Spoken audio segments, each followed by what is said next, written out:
আজ আমি বানাবো ফুলকপি ডাঁটা দিয়ে আলু বেগুনের চচ্চড়ি। এই জন্যে আমি ফুলকপি ডাঁটা আলু বেগুনগুলোকে আমি লম্বা লম্বা করে কেটে নিয়েছি। এবার আমি কড়াইয়ে জল দিয়ে দেব। এবার সামান্য নুন দিয়ে দেব। এবার ফুলকপির ডাঁটাগুলোকেও দিয়ে দেব। এবার আমি ঢাকা দিয়ে দেব। কিছুক্ষণ পর ঢাকা তুলে নেব।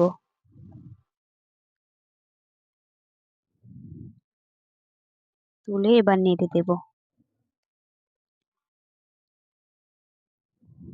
আবারও আমি ঢাকা দিয়ে দেব।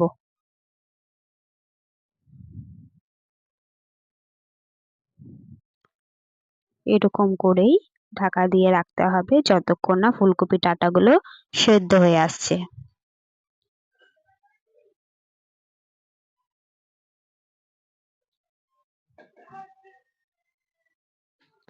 ফুলকপির ডাঁটাগুলো আমার সেদ্ধ হয়ে এসছে। এবার জলটিকে আমি ছেঁকে নেব। এবার কড়াইয়ে আমি সর্ষের তেল দিয়ে দেব।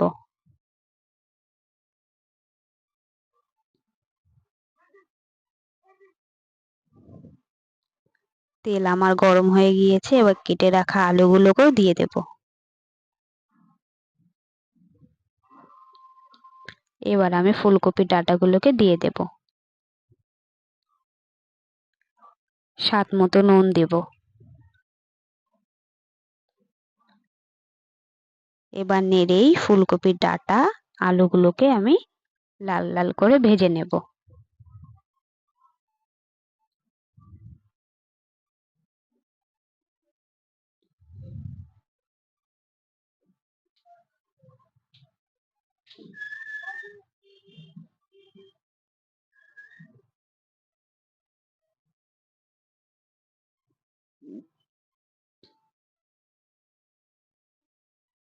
ফুলকপির ডাঁটা আলুগুলো আমার হালকা লাল হয়ে আসছে। এবার আমি বেগুনগুলো দিয়ে দেব।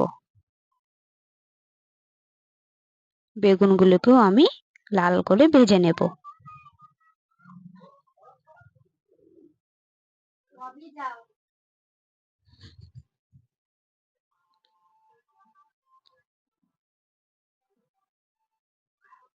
বেগুনগুলো আমার ভাজা হয়ে গিয়েছে। এবার পরিমাণ মতো হলুদ গুঁড়ো দিয়ে দেব।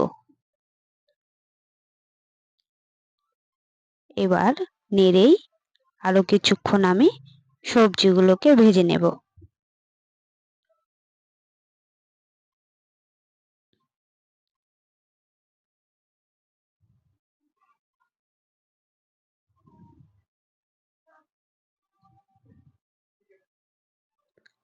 সবজিগুলো আমার ভাজা হয়ে গিয়েছে। এবার বেটে রাখা পোস্ত কাঁচা লঙ্কার পেস্টটি আমি দিয়ে দেব। সামান্য জল দিয়ে দেব।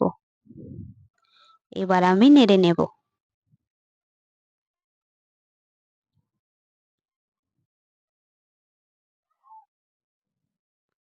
আর একটু অল্প জল আমি দিয়ে দেব। দিয়েই পোস্তটুকি আমি খানিকটা কষে নেব।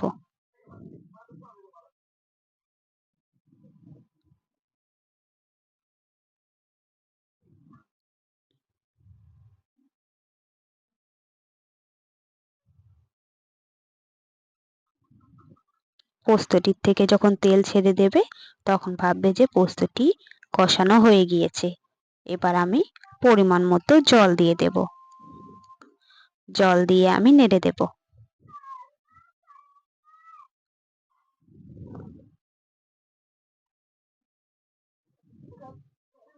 নেড়েই আমি ঢাকা দিয়ে দেব।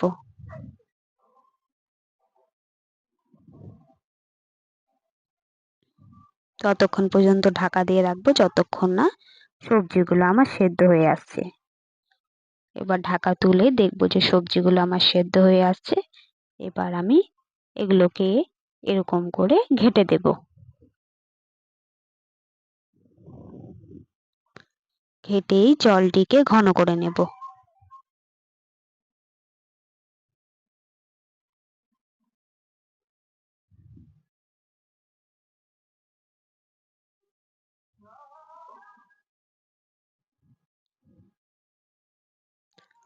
ঝোলটি আমার ঘন হয়ে এসেছে,